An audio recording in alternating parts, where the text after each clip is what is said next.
दो बहनों का एक ससुराल में Karva Chauth. Ma'am, it's your parcel, please sign this side. आप हमका का कह रहे हैं? हमें कछु समझ नहीं आवत है। Ma'am, sign this paper, you are a receiver. ओहो, इन्हें कुछ समझ नहीं आता। मैम, यहाँ पर हस्ताक्षर कर दीजिए। हमका हस्ताक्षर न करना नहीं आवत है। एक मिनट। तपस्या, तपस्या, देखो तो, हमें समझ नहीं आ रहा है कुछ।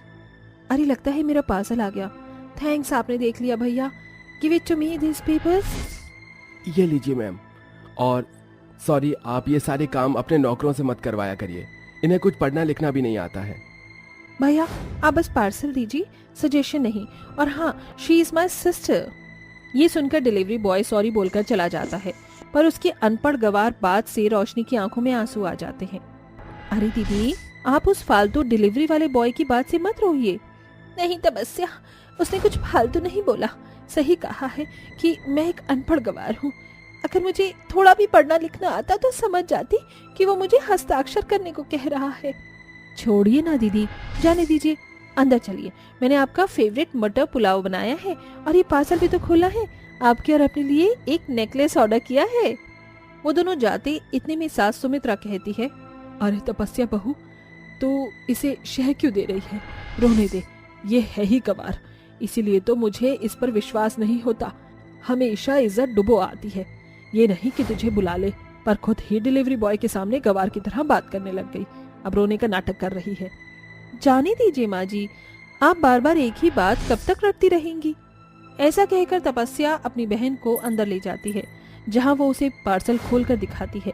फिर शाम को आकर विराट रूम में अपनी इम्पोर्टेंट फाइल ढूंढ रहा था। OMG, कहाँ चली गई? लगता है इस गवार ने मेरी फाइल को इधर उधर कर दिया है। विराट जी, मैं आपको बहुत देर से देख रही हूँ। आप क्या ढूंढ रहे हो? मुझे बताइए ना, मैं आपको ढूंढ कर दे देती हूँ। तुम तो चुप ही रहो। तुम्हें क्या पता मैं कौन सी फाइल ढूंढ रहा हूँ? तुम्हें क्या पढ़ना आता है? पता नहीं क्यों माँ ने मेरी शादी तुम जैसी गवार लड़की से करवा दी। Important file? कहीं आप वो रेड वाली फाइल तो नहीं ढूंढ रहे हैं? रोशनी फटाफट से वो रेड फाइल निकाल कर विराट को दे देती है। दैट्स ग्रेट, यही तो थी मेरी फाइल। विराट फाइल छीनकर चला जाता है। विराट के ऐसे बर्ताव से अक्सर वो उदास हो जाया करती थी। अगली सुबह जब ब्रेकफास्ट कर रहे थे, तभी ससुर विनोद कहता है, अरे विराट बेटा, तुम्हारे इन्वेस्टर्स घर पर आने वाले थे ना, तो कब आ रहे हैं? ओह, मैं तो भूल गया।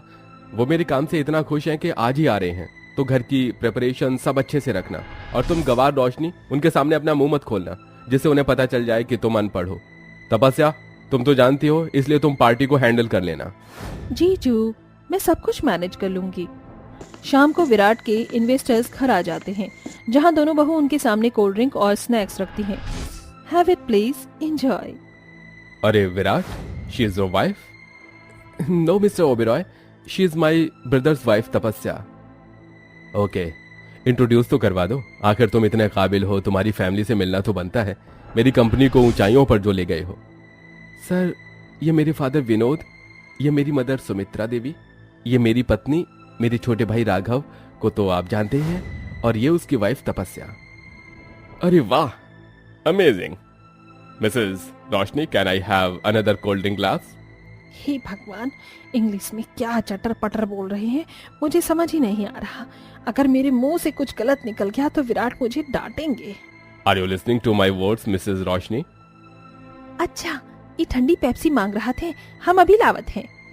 रोशनी, no, you can not do this. Tapasya, उसे समझाओ। ओके जीजू, दी रुकिए रुकिए।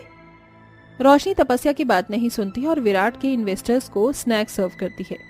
ये लीजिए, ठंडा ठंडा शरबत पीजिए और गर्मा गर्म समोसा खाइए। ओबरॉय अंकल, लीजिए ना। ओबेरॉय अंकल? विराट, तुमने तो कहा था कि तुम्हारी वाइफ पढ़ी लिखी है और ये देहात की तरह बात कर रही हैं। You are lying with me? No no sir, नहीं पता था इतना काबिल इंसान अपनी पत्नी के बारे में झूठ बोल सकता है।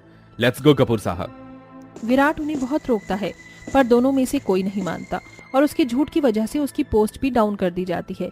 इस बात से विराट आकर रोशनी को बहुत सुनाता है और मारता है। ये सब तुम जैसे गवार की वजह से हुआ है। मेरी मेहनत पर पानी फेर दिया। तुम किसी लायक नहीं हो। दोबारा अपनी ये मनहूस शक्ल मेरे सामने मत लाना। कर दिया इस गवार ने बेड़ा पार। विराट जी, हमका माफ कर दी, हमका नहीं पता था ऐसा हो जाएगा। वाह, बकवास बंद करो। मुझे तो यकीन नहीं होता तुम दोनों बहनें एक ही घर से कैसे हो सकती हो। एक गवार, एक पढ़ी लिखी, तुझसे अच्छी तो तेरी छोटी बहन ही है। बस भैया, और कुछ मत कहिए। अब वो नहीं पढ़ पाई तो इसमें उनकी क्या गलती है? इसी की ही गलती है सारी। वक्त गुजरता है, विराट और रोशनी में अनबन बढ़ गई है। वो रोशनी से अपना कोई काम नहीं करवाता था और फिर करवा चौथ का दिन आ जाता है, जहाँ दोनों बहू बड़ी श्रद्धा से करवा चौथ का व्रत रखती हैं और 16 श्रृंगार करके करवा चौथ माता की कथा सुनती हैं। रात को चांद बादलों से छट जाता है। चांद को देखकर सुमित्रा और तपस्या छलनी में अपने पति को देखकर करवा चौथ का व्रत खोलती हैं। अरे मेरी पसंद की मिठाई भी खिला दीजिए मुझे। हाँ ये लो। तपस्या, तुम्हारी फेवरेट मिठाई और चॉकलेट, और ये तुम्हारा गिफ्ट, देखो कैसा है। वाह, ये तो बहुत अच्छा है। चलो हम सब खाना खाते हैं, बहुत भूख लग रही है। पर माँ जी, जीजू तो आई ही नहीं अभी, और दीदी भी तो खाना खाएंगी। उस करमजली को छोड़ दे। फिर चारों छत पर ही डिनर करते हैं। गवार बहू उन्हें खाना खाते हुए देखती है। पता नहीं विराट जी कब आएंगे, भूख तो मुझे भी लग रही है। हम दोनों साथ में खाएंगे, आज कोई मनमुटाव नहीं। अरे विराट, आप आ गए, चलिए व्रत खुलवा दीजिए मेरा। क्या बोला? हाँ, क्या बोला तुमने? मैं तुम्हारा व्रत खुलवाऊं? रहो ऐसे भूखे प्यासे हैं, इसी लायक हो। तुमने मेरे सालों की मेहनत बर्बाद कर दी। नशे में विराट उसके बाल पकड़कर उसे घसीटता है। करवा चौथ के थाल समेत सब गिर जाता है। आह विराट जी, छोड़िए, मुझे दर्द हो रहा है। दीदी, दीदी, जीजू छोड़िए उन्हें। छोटी बहू, पति पत्नी के बीच में मत बोल। सुमित्रा तपस्या को रोक लेती है और विराट रोशनी को कमरे में ले जाकर टॉर्चर करता है। उसका करवा चौथ का व्रत पूरा नहीं होता है। अगले दिन जब वो होश में आता है तो फिर से रोशनी से लड़ाई करके ऑफिस चला जाता है कि हैंगओवर की वजह से उसका कार का एक्सीडेंट हो जाता है। सर पर चोट लगने की वजह से उसका काफी ब्लड लॉस हो जाता है। तो डॉक्टर खून की डिमांड करते हैं, जो कि पूरी फैमिली और अस्पताल में कहीं नहीं मिलता। तो रोशनी का ब्लड विराट को चढ़ाया जाता है, जिससे वो होश में आ जाता है और तपस्या उससे कहती है, जीजू मुझे माफ कर दीजिए, इस समय आपकी हालत ठीक नहीं है, पर मैं कहे बिना रह नहीं पाऊंगी। आपने मेरी दीदी के साथ बहुत बुरा किया है। सिर्फ उन्हें नॉलेज नहीं है इसलिए आपने उनको मारा पीटा, पर आप जानते हैं आज आपकी जान उन्होंने ही बचाई है, आपको अपना खून देकर। लाइफ में पढ़ाई ही जरूरी नहीं होती है, उसके अलावा प्यार भी जरूरी होता है। जो मेरी दीदी आपसे बहुत प्यार करती हैं। हाँ, वो अनपढ़ रह गई सिर्फ मेरी वजह से, क्योंकि घर की जिम्मेदारी उन्होंने ही ली थी, मम्मी पापा को संभाल कर और मुझे पढ़ने के लिए भी। तभी आज मैं इतना पढ़ पाई हूँ। समझी माँ जी, आप भी नहीं अच्छा लगता कि आप मेरी बड़ी दीदी के साथ ऐसा व्यवहार करें। क्या इसका मतलब रोशनी ने अपना बलिदान कर दिया तेरे लिए? मैं कितनी गलत थी रोशनी बहू, मुझे माफ कर दे। मैंने तुझे कितना कुछ बोला, जबकि घर तू ही संभालती आई है। हाँ रोशनी, मुझे माफ कर दो, मैं तुम्हारे साथ बहुत नाइंसाफी की है। तुमने कुछ खाया नहीं होगा ना कल से? हाँ माँ, पानी का गिलास देना। विराट अपने हाथ से रोशनी को पानी पिलाते हैं और उसका करवा चौथ का व्रत खोलता है। आज मैं बहुत खुश हूँ कि माँ जी आपने मुझे अपना लिया, और विराट जी आपने भी। ये सब तपस्या तेरी वजह से हुआ है, शुक्रिया बहन। इस तरह रोशनी की जिंदगी में खुशियां लौट आती हैं और तपस्या उसकी पढ़ाई करवाती है। इसके बाद घर के सारे हिसाब किताब के काम रोशनी करने लगती है और सब खुशी खुशी रहते हैं। बाबुल की दुआएं लेती जा, जा तुझको सुखी संसार मिले। दीदी, मुझे आपकी बहुत याद आएगी। ससुराल में सबका ख्याल रखना और अपना भी। भाभी, ये रोनी की एक्टिंग किसके लिए कर रही हो? मुझे पता है आप मेरे जाने से बहुत खुश हो। हाँ, ऐसा आप कह सकती हैं। अरे नंद भाभी में क्या बातें हो रही हैं? कुछ नहीं भैया। अरे तू तो रो भी नहीं रही है, इतनी खुशी हो रही है तुझे अमीर ससुराल में जाने की। हाँ भैया, ऐसा आप कह सकते हैं। और आप क्या चाहते हैं? इतना महंगा मेकअप करवाया है, वो सब बेकार हो जाए और मैं पागल बनकर अपने ससुराल जाऊं। ऐसा हो सकता है क्या? करके दिखाइयो जरा। बस कर नालायक, और मेरी बेटी को कितना छेड़ेगा। आउच! माँ, इस पागल लड़की की वजह से आप हमेशा मुझे मारती हो। अच्छा है ये जा रही है। आज से तो मुझे खुशी हो रही है। कितना नचाया है इन्होंने मुझे अपनी उंगलियों पर भूल नहीं सकती मैं। अच्छा बहन जी, अब हमें आज्ञा दीजिए, चलते हैं। फिर समीर की बहन अर्पिता की विदाई हो जाती है और वो अपने अमीर ससुराल चली जाती है। बीते दिनों में आलिया ने अपनी भाभी को बहुत परेशान किया था, जिस वजह से उसे घर के सारे काम करने पड़ते थे और सास उसे सुनाया करती थी। फिर आलिया की सूरज से शादी तय हो जाती है। खैर, अब कुसुम बड़े खुशी से ससुराल में काम कर रही थी, पर अर्पिता का ताना देना बंद नहीं होता है। एक सांझ अर्पिता खाना खाते हुए कहती है, ओह बेलुड़ी अम्मा, ये तूने दाल को कैसे छौंका है? सारा काला जीरा ऊपर तैर रहा है। ऐसा खाना बनाना आता है तुझे? नहीं माँ जी, मैंने इसलिए किया है क्योंकि कल आप कह रही थी कि कच्चा जीरा ले आती है, इसलिए ज्यादा भून दिया। बेदी माग, तुझसे अच्छी तो आलिया है। इतना अच्छा खाना बनाती थी, अब ससुराल वालों को खिला रही होगी। कुछ सीख लेती मेरी बेटी से। सॉरी माँ जी, आगे से मैं ख्याल रखूंगी। बेटी को गई हुई 2 हफ्ते नहीं हुई कि उसका गाना शुरू कर दिया, वो भी मुझे सुनाने के लिए। पता नहीं कब वो दिन आएगा जब ये मेरी तारीफ करेंगी। एक तरफ कुसुम अपना ससुराल संभाल रही थी तो वहीं ननंद आलिया अपने अमीर ससुराल में बहुत खुश थी, पर जॉइंट फैमिली की वजह से नई बहू ही खाना परोस रही थी।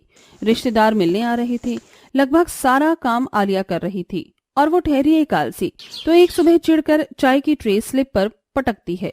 बहू, चाय बहुत ज्यादा स्वाद बनी है, पर चीनी नहीं है, अदरक नहीं है, जरा दोबारा बना कर ला। इतने बड़े अमीर घर में ये नौकर का काम भी मैं करूं? हाँ नहीं तो। बड़बड़ाते हुए आलिया दोबारा चाय बनाती है। उसकी ननद शेफाली आती है। भाभी, आपको ऐसे काम करता हुआ देख मुझे अच्छा नहीं लग रहा है, पर क्या करूं, सबको आपके हाथ की ही चाय पीनी है और नई बहू ही कुछ टाइम तक काम करती है, तो जस्ट कैरी ऑन। आई बड़ा मेरी मदद करवाने वाली। फिर आलिया अपने हाथ की चाय बनाकर सबको पिलाती है। माँ जी, अब ठीक है? बहू, बहुत बढ़िया चाय बनाई है, पर अगली बार से पकौड़े भी बना कर लाना। ये छोटी छोटी बात मुझे बतानी ना पड़े आगे से। जी माँ जी। अरे हाँ माँ और आलिया, आप दोनों को मैं एक बात बताना चाहता था। दरअसल काम के सिलसिले में 1 महीने के लिए मुझे हैदराबाद जाना पड़ेगा, तो आप अपना ख्याल रखना दोनों। हाँ, कल ही जाना है। ठीक है, आपके बिना मेरा मन नहीं लगेगा, जल्दी आ जाना। मी टू बेटा, I miss you so much, so come back soon. Okay माँ। अगले दिन सूरज हैदराबाद के लिए निकल जाता है। कुछ दिन गुजरते हैं। आलसी आलिया का काम करने में मन नहीं लग रहा था, तो वो कहती है, यहाँ कब तक नौकरों की तरह काम करती रहूंगी, इससे अच्छा मायके चली जाती हूँ। कम से कम भाभी को परेशान करके उनसे अपनी सेवा तो करवाऊंगी। बहुत हंस रही थी ना मेरी विदाई के टाइम पर। फिर आलिया अपनी सास को मायके जाने की बात कहती है। क्या तुझे 1-2 महीने के लिए अपने मायके जाना है? जी माँ जी, यहाँ पर सूरज भी तो नहीं है ना, और माँ की भी बहुत याद आ रही थी मुझे। ठीक है बहू, चली जाना, और यहाँ आने का मन करे तो आ जाना। अरे मैं भूल गई, करवा चौथ आ रहा है। तुम्हारा पहला करवा चौथ होगा तो सरगी भिजवा दूंगी मैं तुम्हें। जी माँ जी। फिर बड़ी खुशी के साथ अपना सूटकेस लेकर आलिया मायके पहुंच जाती है और फोन में गाने चलाकर एंट्री करती है। तभी काम करती हुई सास बहू कहती हैं, अरे ये गाने की आवाज कहाँ से आ रही है? पता नहीं माँ जी, कौन सा कार्टून ये बकवास गाना बजा रहा है। ओह हेलो, एक्सक्यूज मी भाभी, मैं आ रही हूँ ना, मैंने बजाया है ये गाना। अरे दीदी, आप कैसे आ गई? अपने पैरों और मनमर्जी से आई हूँ। अरे वाह, मेरी बेटी आ गई, मैं तो बहुत खुश हूँ। पर मैं नहीं हूँ, मुझे पता है ये जरूर मुझसे बदला लेगी। भाभी, शादी के बाद पहली बार आपकी ननंद आई है, थोड़ी सेवा तो करो मेरी। हाँ दीदी जरूर, आपके लिए 56 भोग लगवाती हूँ। फिर कुसुम उसके लिए पकौड़े, शाही पनीर, मटर पनीर, बहुत सारी चीजें बनाकर ननंद के सामने पेश करती है। कुछ देर बाद समीर भी आ जाता है और अपनी बहन को देखकर बहुत खुश होता है। 4-5 दिन गुजर जाते हैं। आलिया अपनी भाभी को कुछ न कुछ काम करवा कर तंग कर ही रही थी। फिर एक रात के 3 बजे उठकर अपनी भाभी का कमरा खटखटाती है। क्या हुआ दीदी? इस टाइम पर आप यहाँ, कुछ काम है क्या? हाँ, मुझे बहुत जोर से भूख लगी है, मुझे पास्ता बना कर दो। इस टाइम पास्ता कौन खाता है दीदी? मुझे नहीं बनाना, आप ऑनलाइन ऑर्डर कर लो। मुझे नहीं पता, मुझे आप ही बना कर दोगी, वो भी अभी के अभी। नहीं, मुझे नींद आ रही है। तभी आलिया मगरमच्छ के आंसू रोती है। आवाज सुनकर समीर आ जाता है। क्या हुआ? तू रो क्यों रही है आलिया? देखना भैया, भाभी मुझे पास्ता बनाकर नहीं दे रही है। मेरे पेट में भूख की वजह से दर्द हो रहा है। इनको लगता है मैं बोझ हूँ यहाँ पर। ठीक है, तो मैं अभी चली जाऊंगी यहाँ से। क्या कुसुम, तुम पागल हो क्या? मेरी बहन के लिए इतना भी नहीं कर सकती? जाओ, जाकर इसको खाना दो। जी। कुड़ते मन से भाभी पास्ता बनाकर आलिया को देती है। तभी आलिया इतराते हुए कहती है, दोबारा मुझसे पंगा लिया तो अंजाम याद रख लेना। मैं कितना भी काम कर लूं, माँ जी बात तो सिर्फ ननद की ही सुनती है, मुझे कभी समझती ही नहीं है। दिन गुजरते हैं। आलिया का कुसुम को परेशान करना बंद नहीं होता। एक दिन अर्पिता कहती है, आलिया ये ले 10,000 रुपए, कल करवा चौथ है तो जो भी सामान लेना है ले आ, और तेरी सरगी सास भी दे गई है। ओके माँ। माँ जी मुझे भी करवा चौथ का सामान लाना है, पैसे दे दीजिए। मेरे पास तेरे लिए एक पैसा नहीं है, अपना इंतजाम खुद कर। हे भगवान, अब मैं करवा चौथ पर क्या पहनूंगी? कोई कपड़े नहीं है, न सामान लाई हूँ, इन्होंने मुझे पैसे भी नहीं दिए। कोई बात नहीं, शादी की साड़ी ही पहन लूंगी। फिर आलिया ढेर सारी शॉपिंग करके सैलून में अपना मेकओवर करवाती है। अगले दिन जब कुसुम शादी की साड़ी पहनने वाली थी तो आलिया उसके कमरे में आकर साड़ी मांगने लगती है, पर कुसुम इनकार कर देती है। इतने पर भी आलिया मानती नहीं है और अर्पिता से ताने सुनवाने के बाद अपनी भाभी से एकमात्र साड़ी भी छीन लेती है, जिससे कुसुम बहुत उदास हो जाती है। ऐसे बैंगन जैसा मुंह क्यों बना लिया है? वैसे भी तुझे घर का काम करना है, पूजा का सारा भोग तैयार करना है, तो वो कर ले और अपनी ननद को सामान देना सीख। जी माँ जी। करवा चौथ वाले दिन कुसुम तैयार होकर सास के कहने पर पूरे घर को धोती है, फिर कपड़े धोती है, भोग का खाना तैयार कराती है। लगभग माँ बेटी पूरे दिन उससे घर का काम करवाती हैं, जिस वजह से वो बेहोश हो जाती है। वो देखो कैसे बेहोश होने का नाटक कर रही है। एक गिलास पानी ही तो मांगा था ना, मैं नीचे से लाना भूल गई थी। मुझे तो पता है, ये है ही कामचोर। ए चुड़ैल बहू, उठ जा। ये होता हुआ समीर गुस्से से कहता है, बस कीजिए, आप दोनों को शर्म नहीं आती?